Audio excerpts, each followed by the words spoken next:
Gracias, Dalis. Buenos dias, buenas tardes. My name is Mark Magana, and I'm joining you from the stolen lands of the Ute, Arapaho, and Cheyenne in Boulder, Colorado. It's great to have so many of you here with us for this exciting encuentro. I'm the founding president and CEO of GreenLatinos, a nationwide comunidad of Latino, Latina, Latinx, environmental, and conservation champions coming together to build relationships and partnerships across sectors of the movement to help break down historical barriers between the sectors, to share our disparate and unique resources, access, and information as we work within our communities to achieve our environmental liberation. So please, if this sounds like something that you'd be interested in working on or already are working on but want to work together, join us and support our work at www.greenlatinos.org. Also join our Facebook, our Instagram, and our Twitter so you can be part of the conversation with us. So welcome to your town hall, where we are spotlighting where is the federal action on climate justice now. La lucha sigue for the needs of Latino, Latina, Latinx communities and families.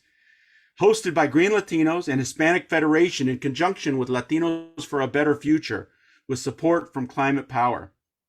The president, in his State of the Union address last week, asked Congress to help finish the job and pass the climate justice and environmental provisions in the BBBA, the Build Back Better Act, to cut energy costs for families an average of $500 a year by combating climate change, to provide an investment and tax credit to weatherize our homes and help our businesses to be energy efficient, to double America's clean energy production in solar, wind, and lower the price of electric vehicles, saving another $80 a month or more now that we would otherwise have to pay at the pump.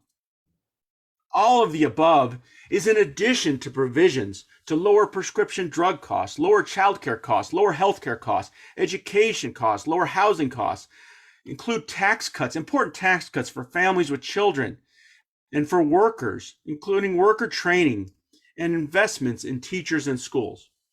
The House of Representatives, they did their job. They passed the historic Build Back Better Act and the United States' biggest climate and social spending plan in a century, and now it's time for the Senate to follow suit.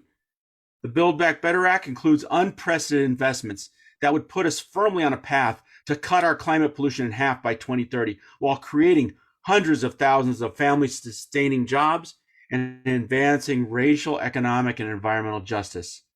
So please, take a look at the link in your chat and send a love letter to Madre Tierra.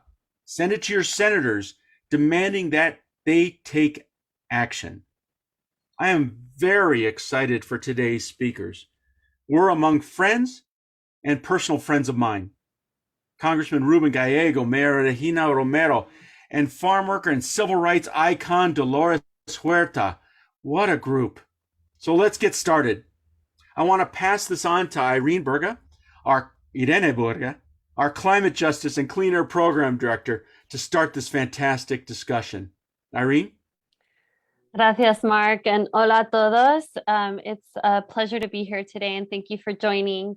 As Mark just described, we are coming here today as a Latino community to learn from each other and draw inspiration from leaders doing the work in their communities through grassroots organizing in the halls of Congress or locally through cities to advance climate and environmental justice, and demand that climate investments go to nuestras comunidades because it's really a matter of livelihood.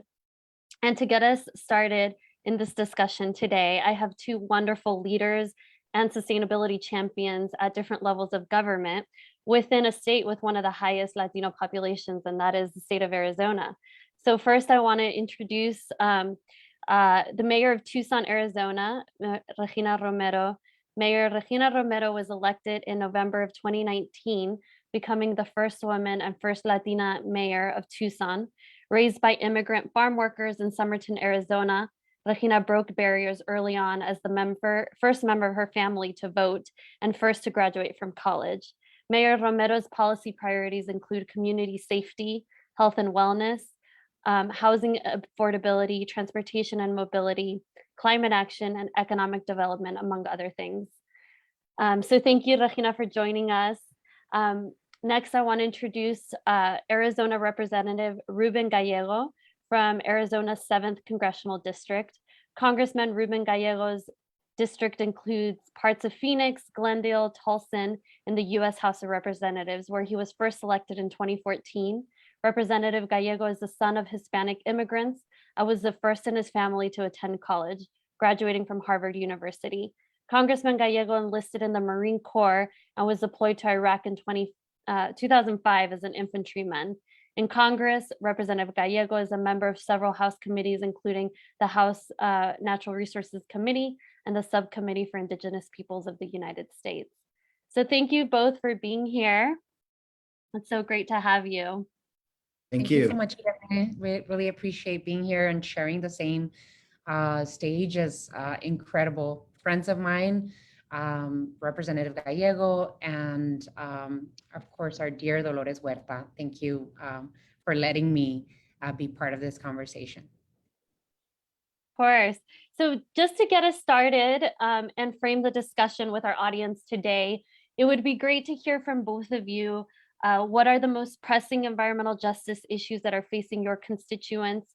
How do they impact the Latino community specifically and perhaps broadly even beyond your jurisdictions, whether that's in terms of worsening health for our communities, higher healthcare costs, or economic loss? And what are some ways, key ways that you're addressing these problems? So Regina, Mayor Romero, if you want to go ahead first. Well, thank you so much. Well, we live in Arizona, and everybody understands that Arizona has incredible issues with drought. The entire southwest of the United States, we have been living under a 22-year drought.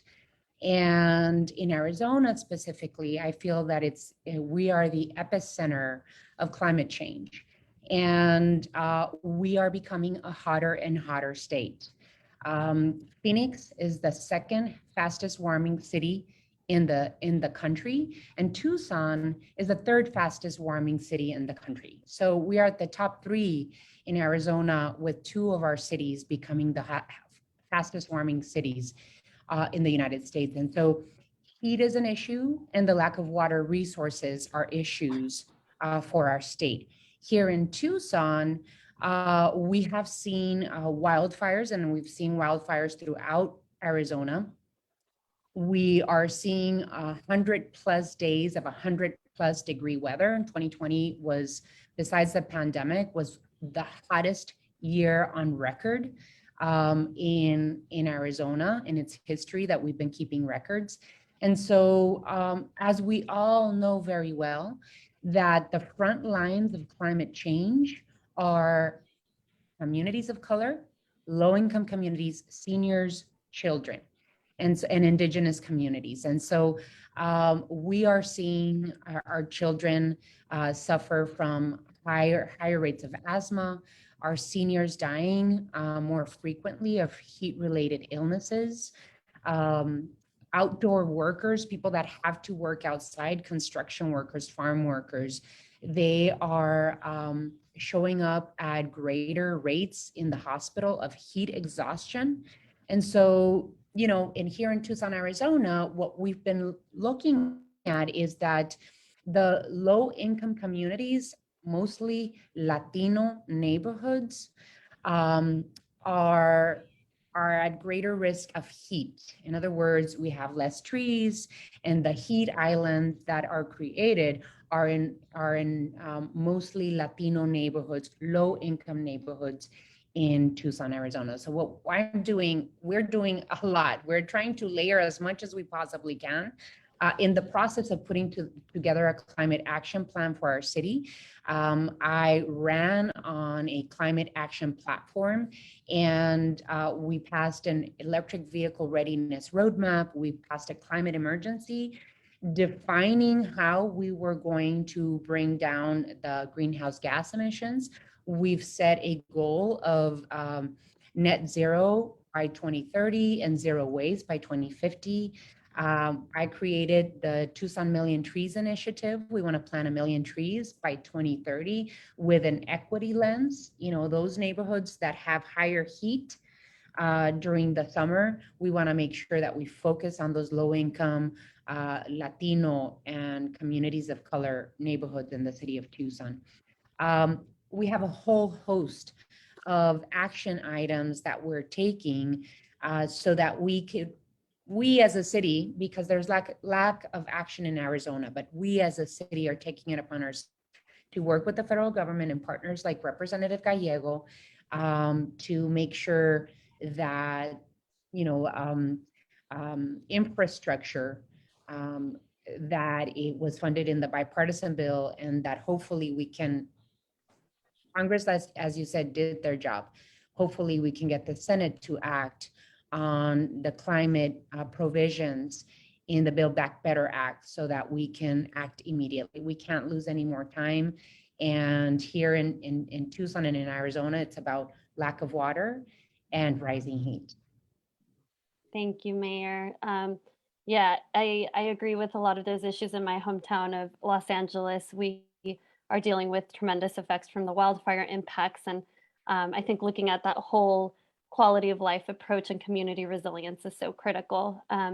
So I want to turn it over to Representative Gallego, and just to frame Representative the question a little bit more, Mayor Romero brought this up, but as we all know, there's been major stalling on passing the $500 billion climate, environmental justice, and economic provisions of the BBBA. And in a recent interview from Senator Joe Manchin, he talked about supporting a smaller package, which of course puts more in doubt into our minds whether that type of package would include the full amount of climate justice provisions the House originally passed and that you voted for. And yet more than ever, we are seeing the need to ensure we are investing in sustainable solutions, given the worsening climate disasters, coupled with real economic pains of relying on fossil fuels through rising gas prices. And, we're seeing there's more evidence than ever that we need to move forward with clean energy independence, something that President Biden talked about yesterday as he announced a ban on Russian oil imports. So, Representative, I'd love to hear from you. Can we still hold on to hope that the BBBA climate agenda will pass and that climate investments will be prioritized? And if not in the form of BBBA, what other avenues beyond legislation are there to ensure that our government on all levels is tackling the climate crisis with the urgency that it demands? Representative? Well, look, I certainly think that we do have a chance to have some very important, environmental justice agenda pass with BBBA. Now, what is that? How does that look like? It has to address three things, and two of them the mayor already talked about. But for my community, it's three. It's heat, water, air, and I represent a working class portion of the city of Phoenix. I live in South Phoenix myself, and South Phoenix is kind of wedged between downtown and the mountain. And if you in between the mountain and downtown, it's where there's a lot of very big carbon emitting facilities, and they were placed there because was where the poorest areas were, and it was easier to permit things when it was a disempowered Latino community, and that's what you see in my district. And so we have problems with asthma. It's we have the largest rates of asthma sometimes in the country. Heat. When you look at a heat island, the hottest parts of the city of Phoenix are in my district. You'll see it bright red. And then when you get further north into my historic district, which is only about roughly 3 miles north of the Latino areas, really, it actually significantly cools down because they have lawns, because they have trees, they have shading. So there's an actual plan to cool that down. And then water. Water is always going to be an issue here in Arizona, but it's the way it actually impacts Latinos is that as water becomes scarcer, it's going to become more expensive. So economically speaking, it's going to impact Latinos the most if they can't actually buy water, whether it's just for their gardening or whether it's just even tap water at home. Same with the heat. The heat's going to end up costing us a lot more money because Latinos aren't going to be able to move, and then because we're still a rising middle class, we're not going to be able to go back and insulate our houses, get upgraded air conditioning units. So we're just going to end up paying higher kilowatt per hour to basically cool ourselves down. Meanwhile, a lot of other people are going to either add panels or get something that's more efficient, right? So, economically, it's going to affect us. Physically, it affects us because we are the laborers of this country and have been for a while. So we'll be out there in the heat and we'll find ourselves in the hospitals more. Now, the good thing is that if we have the Build Back Better agenda, there are elements specific to deal with this. There's elements that are going to help deal with the heat island effect that will actually help, cool down this area. Very big credit to Mayor Romero and Mayor Gallego up here in Phoenix. They've actually using a lot of money already to try to work with, smart cement and smart asphalt, as well as tree top, green top investments to really cool down that. There's elements of the Build Back Better agenda that will have that. There is about, I think, close to $4 billion when it comes to environmental justice initiatives that can easily be used in terms of grants for local communities to help with, environmental justice, whether it's helping in advocacy or remediation, which is going to be extremely important. I mean, where are we right now? Look, I think it's important that we have to actively talk to our senators. You have the Congress is with you 100%.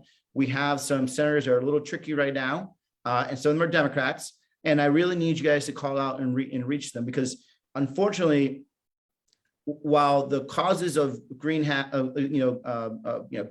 gas emissions is pretty much one-sided, who does it, who produces it, the actual effects are also on the opposite end of it, right? So unfortunately, it's just the way it is that the top 20% of the country produces most of the emissions, whether through work or through just living. But the people that are actually going to end up hitting it the most are the bottom 20%, and that's unfortunately Latinos. So the Build Back Better agenda really is designed to catch us up to that and really give us a fighting chance with climate change coming.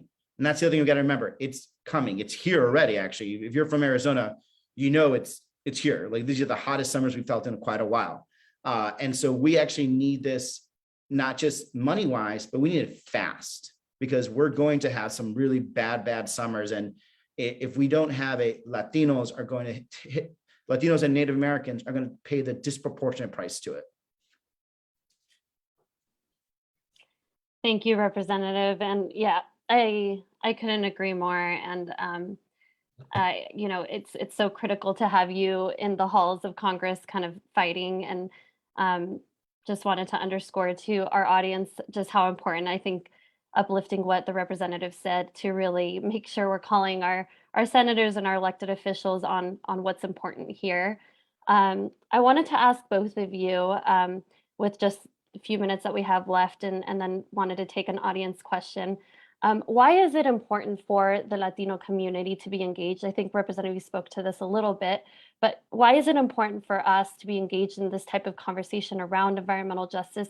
And how can people get directly involved? What are different ways that people get involved? You mentioned calling our senators. Is that the only way? What other ways are there? And I can start with Mayor Romero on that.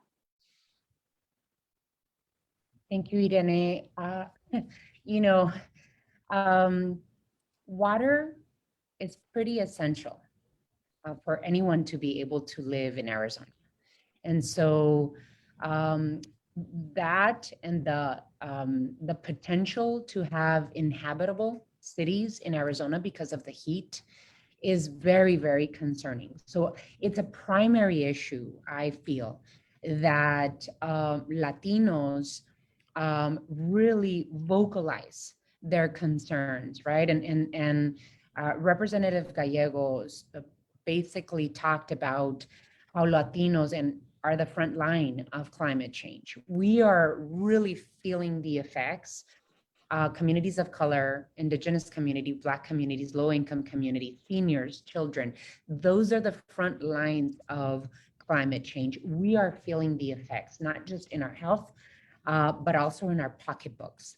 And so the importance of having information and access to this information in Espanol, and the importance of GreenLatinos and organizations like Chispa and others, Sierra Club, others here in Arizona, to be able to disseminate the information in Espanol and have these conversations with Latinos throughout the state is absolutely important. that's step one. Step two is to be able to reach every level of government, because as we've said, the House of Representatives they've acted and they act and they act and they act, and then things get held up in the Senate. And so I feel that it's very important that Latinos and our families send emails, put in calls to the US Senate, but also let's not forget that the governor and the state legislature here in Arizona and throughout the country, they have a responsibility to plan for the livability and the quality of life of our communities. And so we should not make it easy on the governor here in Arizona and the state legislature to not act. And what we're seeing now, there's a legislative session going on right now. They're much more concerned about preventing people from voting than our actual existence in terms of the water, the quality of our air, and heat rising. We also have an Arizona Corporation Commission that has been voting on behalf of utilities for the past 5 years. We can't let them really get away with it, right? So governor, Arizona State Legislature, Arizona Corporation Commission. And then of course, we have mayors throughout Arizona. And I've been blessed to be able to have an amazing partner in Mayor Kay Gallego from Phoenix and other mayors we're acting on climate, and we're climate mayors. And so communities can call us but support what mayors are doing, like Mayor Gallego and I are doing here in Arizona. Support and rise up the actions that we've been taking, so that we can bring more attention and support for this. So we can't underscore enough the voices of families and communities of color in this fight, and being able to show up, stand up, and ask for what we need and what we need elected officials to do. Thank you, Mayor. And same question for you, Representative Gallego. How can people get involved? And maybe also answering one of our audience questions from Irma Mitten, how can we elevate ourselves into the position of decision makers as well? Mm-hmm. But I think part of your question is also like, why should we get involved or something of that also? So number one, why Latinos should get involved in EGs, because no one cares about us. Like if we don't have Latinos actually fighting for environmental justice, no one will fight for us, and certainly no one will fight for hard enough for us. The environmental justice movement for many years was largely a very white, rich movement. It's only really until Mark Magana, and then even like other groups like LCV with Chispa that started bringing more Latinos and the Latino perspective into it, and especially when it comes to environmental justice. And prior to that, it was leaders like Dolores Huerta and the UFW that were talking about environmental justice, especially when it comes to the treatment of workers. But really, literally, if we don't do it for ourselves, we will get left on the back burner. And again, disproportionately, we're going to end up carrying the brunt of climate change. Whether we like it, disagree or not, it's here, and it's going to impact us tremendously. So how do you get involved? I think, when it comes to environmental justice, you have to look at it and approach it from all levels, right? So we have amazing mayors, like we just talked about, Mayor Romero, Mayor Gallego, that are really doing stuff at the local level to really work on environmental justice. But it's not even just the mayors. We have to look at the city council members. How we zone things matter, right? If you look at areas that are zoned Latino neighborhoods, we don't require as much tree coverage. We don't require as much landscaping or sidewalks. This creates a problem where people don't want to walk at all because it's too damn hot. And then you have an increase in diabetes, right? And so why does that matter? Well, it matters then who the city council members are, or who's on the local zoning board. And Mayor Romero can tell you about those battles, right?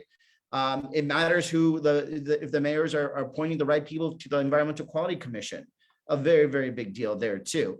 It matters who your corporation commissioner is. Here in Arizona, in your states, they're usually called the utility regulators. Well, they decide what kind of mix of energy we have, and they could basically decide whether we're going to have a very much carbon heavy energy component, or you could have some kind of green component that really matters. And lastly, there's even smaller ways to get involved. For example, again, when they're trying to cite new plants, right, new carbon emitting plants, they usually put them next to the old carbon emitting plant, right? Because for them, and these are for the site advisors, they know it's easy to get another permit when it's next to something that already has a air particulate permit, right? And guess where those neighborhoods are? Guess where they're usually placed? They're usually placed in our hoods, right? So in order for them to do that, there is a public appeal process to it, but usually it's at 3 p.m. and it's usually done by the county. Very rarely is it translated, though it should be. And it's usually during a weekday, right? When a lot of us are working, a lot of our people are working. So I really encourage you to get involved with your county environmental quality commission. Figure out when these meetings are, when they start doing these like permits for different types of that generate companies or factories that generate these types of particulates, because that is what really matters. And then just look at everything else too. Why are all the highways going through our black and brown neighborhoods? Because a lot of it's because it was designed to separate us. But at the same time, it's what's causing the largest rates of asthma. So next time there is a street plan, make sure that street plan has like walkable communities, slows down traffic, all these things that are really important. So you really need to hit it on all levels, and not just at the federal level. And I think and I apologize, what was Irma's question? How can we place ourselves more in a decision-making role as, Latinos and just regular residents? Well, look, everyone's got their push and pulls, right? Number one, your congressman should know you by first name, and they should know that you care about environmental justice. I certainly know, the people that work in my community, like for example, like Moms Demand Air, LCV, Chispa, Sierra Club. I know them, and they know me personally, and it really does influence their ability to influence, right? And you should make sure that you have that opportunity. Number two, look at everything around you. Every elected official, every elected position, at one point or another, they have environmental justice component to it. Even school boards, right? The fact that schools still use diesel buses is horrible. It's horrible for the kids because they're on these buses for a long time. So they're sucking in diesel every day for 5 days, going back and forth.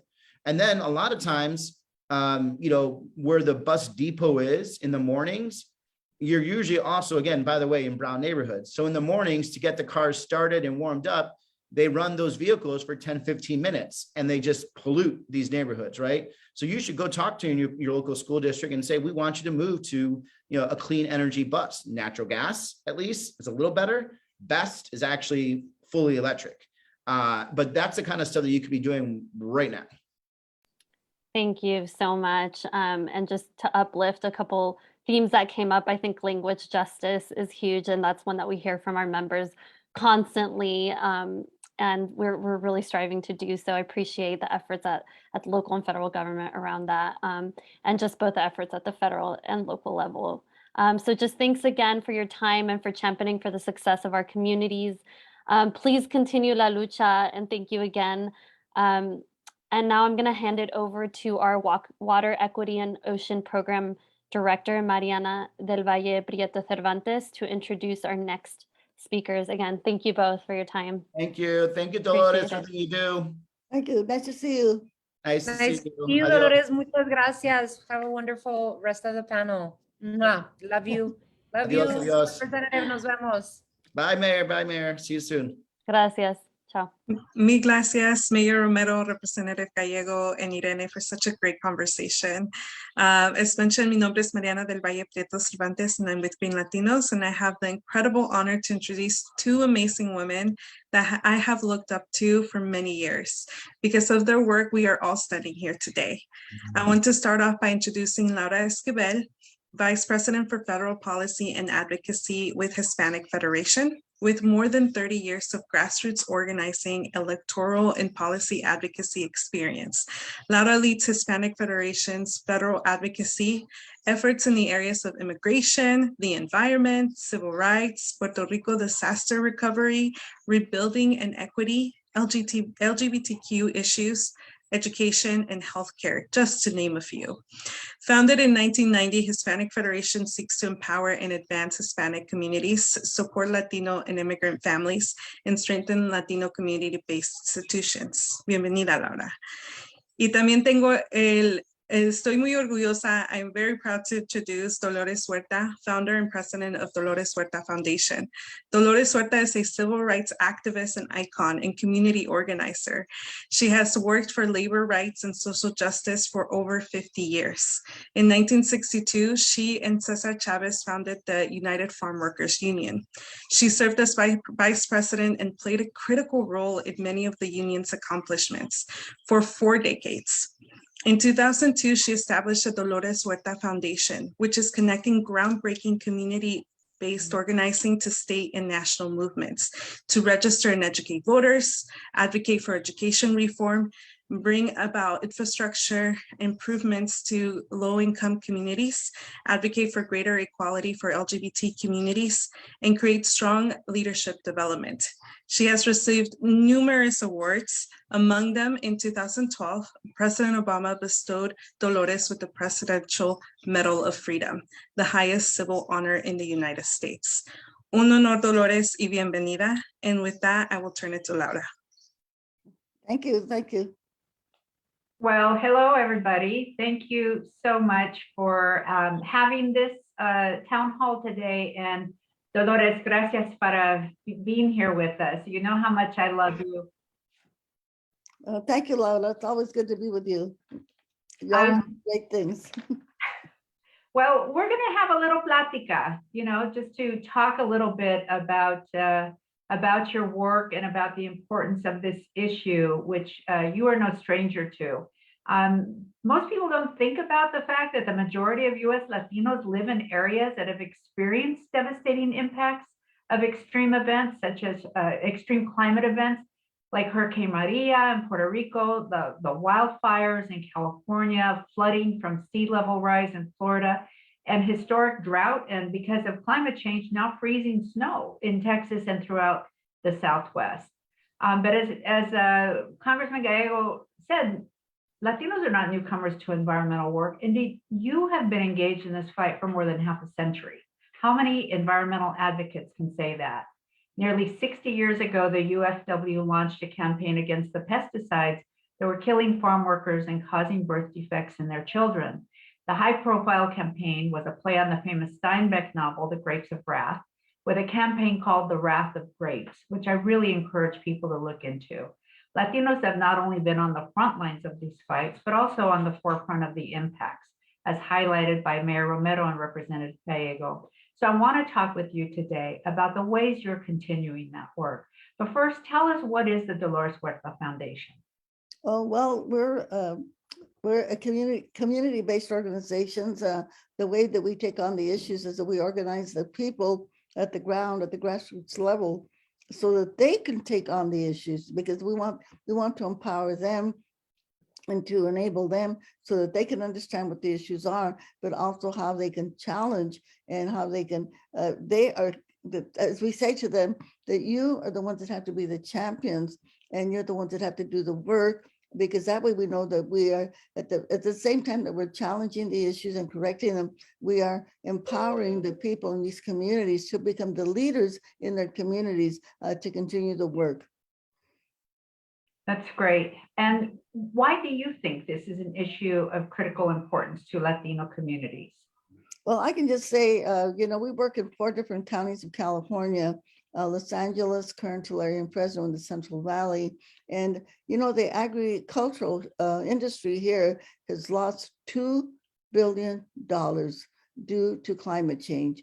But among the way that the farm workers have been affected, we have had farm workers that have actually have died from the heat that is happening. We also have, as was mentioned for Arizona, a huge drought. And we know the Colorado River, which brings water, you know, from again, from Arizona to California, that the Colorado River is right now very, very challenged in terms of the water supply that it has. And this drought that we've been having now is going on.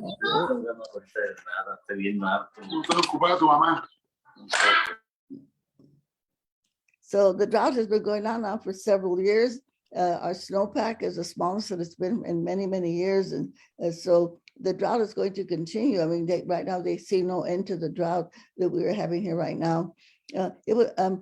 I believe Mr. Gallegos mentioned about Arizona being one of the hottest places. Well, guess what? Bakersfield, California, we're right behind you. Bakersfield, California it was really noted as the hottest city in the United States of America, right here where I live. And the other thing that's happening here is that, of course, we are here in Kern County, we produce about 60% of the petroleum, of the oil for the state of California.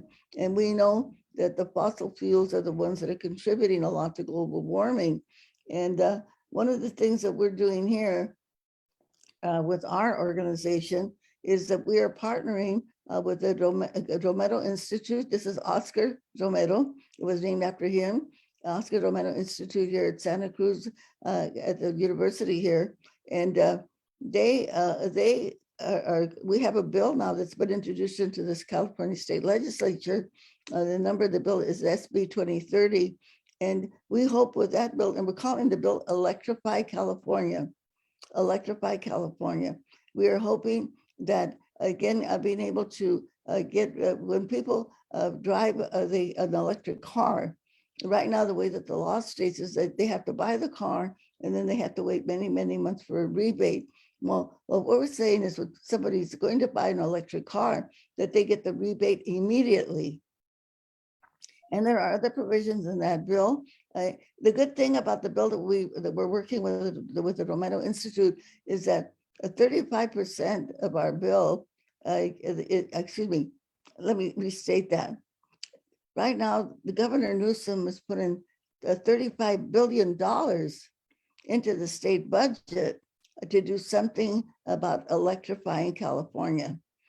So, and there are, of course, many other environmental organizations that are also proposing other bills. And so we want to be California to be one of the first states that will cut the fossil fuel emissions by 30% in this year. And then we're hoping that with another couple of bills that were introduced in the next couple of legislative sessions, that will able to cut the gas emissions really more like 90%. And so we know that in California, we've always been more progressive when it comes to these issues. And so we're hoping that what we're doing here, that other states like Arizona and New Mexico, on, that they will copy what we're doing here, and that we will be able to cut the fossil fuels in the United States. You know, people have been talking about that we have to do something before 2050. Well, as was stated earlier by the legislative representative Regina Romero and Rubén Gallego, 2050 is too late. We've got to do something by 2030. Yeah, that's amazing. I mean, yes, California, my home state, has always been more progressive, but at this point, I mean, the house is on fire, right? We cannot just, you know, the house is on fire. We have to act. And some of those provisions that you're talking about are also ones that are being contemplated and that we were fighting for in Build Back Better, and that we need to continue to fight for because we need policy change, right? Those tax credits that you're talking about at the point of sale, if we can't make these new technologies affordable for low and moderate income people, we are not going to solve the problem. It's not just about economic justice, but we won't solve the problem if we leave low income people behind and have these solutions not be accessible to them. So we're talking about the need for Congress to act. You've been getting arrested a long time in acts of civil disobedience, sometimes with very serious consequences. But why did you think it was important to get arrested with Jane Fonda at the US Capitol as part of Fire Drill Fridays? Well, actually, we were there for the marches and the rallies that we had in front of the state capitol. At the last minute, we couldn't get arrested, my daughter Camila and I. The friends that we took with us to that rally did get arrested. And the reason that we couldn't get arrested at the last minute is because we had a plane to catch. We had to go to a funeral actually in Arizona, where one of my daughter Camila's cousins had passed away. And but we were there to support Jane with her Fire Drill Friday. And I think we really have to commend Jane Fonda, because she has been having these Fire Drill Fridays every single Friday. And they have really educated and touched millions of people at this point. And so, you know, it's wonderful when you have celebrities like her, that she's able to involve many, many people to make them understand how important this issue of climate change is. And I know it's hard for all of us. You know, right now we're celebrating International Women's Day. And then we have to talk about immigration reform. And we're worried about the voter suppression that is going on. We're talking about workers. And yet we know that climate change affects all of these issues. And so I think the only way that we could really make this happen is to incorporate climate change as part of all of the other issues that we're working on. Yes, it affects everything. I mean, it affects everything. And Mark and I did get arrested at Fire Drill Friday. So we're out there for you, just like you've been out there for us. What is your call to the people joining us today? How can they become involved in these fights for all of our communities? Like you said, it's a lot. There is a lot going on. We are asking a lot from people. But here you are at 91, and you have not stopped. I mean, we had a conversation with you over dinner a couple of months ago and mentioned somebody had retired, and your response was, he can't retire. There's too much work to do. And so, you know, you're my inspiration, and I think you inspire so many of us, you know, to keep fighting. And so what should people do? What can they do? Well, as I said before, I think we have to incorporate the issue of climate change in every other issue that we're working on. And, you know, don't leave it, you know, at the bottom of the agenda. If we're working on the women's issues like we are now for International Women's Day, okay, let's talk about farm worker women that are out there working in the field and, you know, being affected by global warming. And, oh, and I forgot to mention the people from Central America. Many of the refugees that are coming to our border, they're coming there because they can't grow their crops anymore. You know, they are being limited. And this is why they're coming to our border, because climate change is also affecting them and their lives. So this is what we have to do. And in terms of our legislators, like here, we know we have this bill that I was talking about and many other environmental bills that have been introduced by other groups. But we have to you know, continue to put the pressure on our legislators. In Arizona, I'm sorry that Ruben and Regina are gone right now, but we know that we have that one senator there, Kristen Sinema, that has been an obstacle to the Build Better Act. You know, she was not supporting that, even though many of us supported her when she ran for the Senate. And so we have to keep putting the pressure on them. There's another point that I really want to mention that is really important when we talk about the transition from fossil fuels to green energy, and that is the workers. Here in Kern County, there are thousands of workers that work in the oil industry. You have the same thing down there in Texas. You have the same thing in Louisiana and in some of these other states. So we have to think about, how are we going to be able to transition these workers from fossil fuels and transfer them to the green energy jobs? And when we think about that, we could say, oh, well, we can go put up solar panels. Well, no, putting up solar panels is a minimum wage job. We want people to have a living wage for the work that they're going to do. And so that is one of the things that we have to really think about in creating these environmental green jobs that pay well. So those workers will have a living wage. And, you know, the other thing that we really don't talk about a lot, we see these ads on television by the oil companies. And, you know, it kind of makes us think, well, these oil companies, you know, they're really doing something about the green economy. They're not, you know. So I think, again, we have to figure out, how can we pressure these oil companies? They are the ones that have benefited from oil. And we never question the fact that, you know, why is it that we are giving the resources of our country, like oil, to private corporations. And they have made all of this money on oil. Well, you know what? They've got to put some of that money back into green energy and some of that money back into creating green jobs for the people that are now working in the oil industry and in the carbon industry. And so, you know, I think we've got to kind of, we got to do not only the advocating for green energy and green communities, but also how do we go after the people that created this problem in the first place? Accountability, that's for sure. So I know you don't keep fighting this hard and working this long if you didn't have hope that things could change. And so can you give people hope? Because it's a lot. It's easy to get discouraged, and you haven't. So how can we stay in this fight and know that things will get better if we continue to fight? Well, we know they're already getting better because we do have, you know, now we have cars that can run by electricity, you know, and I mentioned this bill that we're introducing when we're saying to people, when they buy an electric car, that they can get the rebate immediately, that they don't have to wait. As you mentioned, tax credits. This is more than a tax credit. This is to give them money in their pocket when they buy a green car, you know, so an electric car.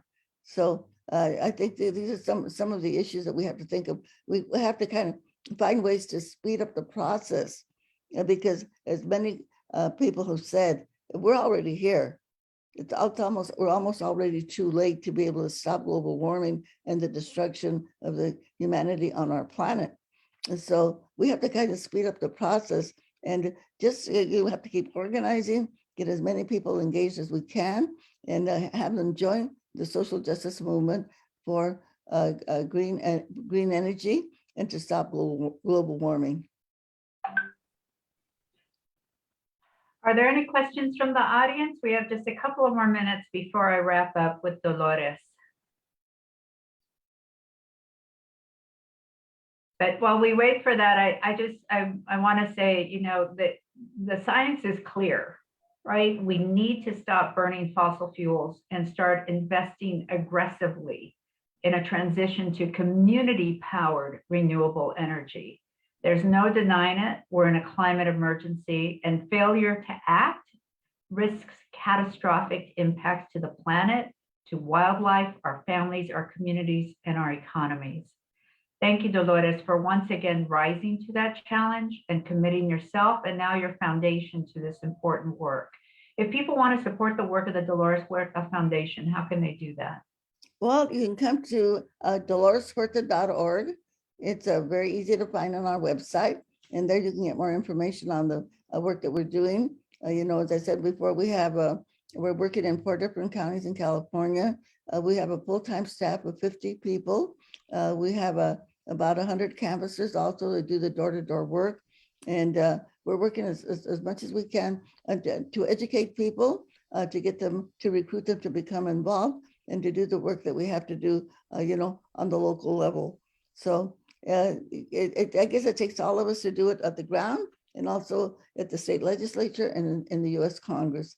And I want to thank GreenLatinos. Okay, this is so wonderful that you're doing this wonderful work, and especially reaching out to our Latino community, because so often, as has been said before, the Latino community, we are the victims right now of global warming, and but oftentimes we don't really know how to engage. And so all of us working together, we can make sure that our community is part of the solution, so that we know that we can eventually stop global warming in its tracks. But we have to work together, get together to make it happen. And we all say, sí se puede. Yes, we have to say, sí se puede, sí se puede. Sí se puede. Gracias, Dolores. Love you. You're welcome. Thank you very much, Laura. Thank you, all of you, for your great work. Thank you, Dolores. You continue to inspire us. Your work, you lead us to greater heights. I also want to thank to Hispanic Federation, Laura Esquivel, Latinos for a Better Future, Climate Power, and to GreenLatinos' amazing staff, partners, and you, the members. You heard our speakers. We need to take action now, and the Senate needs to hear us loudly. Our Madre Tierra is struggling for survival, and the fight for climate justice has never been more critical as communities across the country continue to face cold, wet, and severe weather this winter, and hot, humid summers. Now is the time to send a love letter to Madre Tierra by sending a letter to your senator demanding they support the environmental provisions of the Build Back Better Act. This is a need of Madre Tierra, and our communities must be addressed by passing this historic legislation now. Please see the link in the chat, which we'll post again, to be able to send your love letter to Madre Tierra, to your senators, demanding that they take action. Thank you all for joining us today. Thank you to our amazing speakers, the Regina Romero, Mayor of Tucson, Rep. Rubén Gallego, Congressman from Phoenix, and of course, our leader, our icon, Dolores Huerta. Thank you, everybody, and have a great day. You're welcome. Thank you. Bye. Thank you, everyone.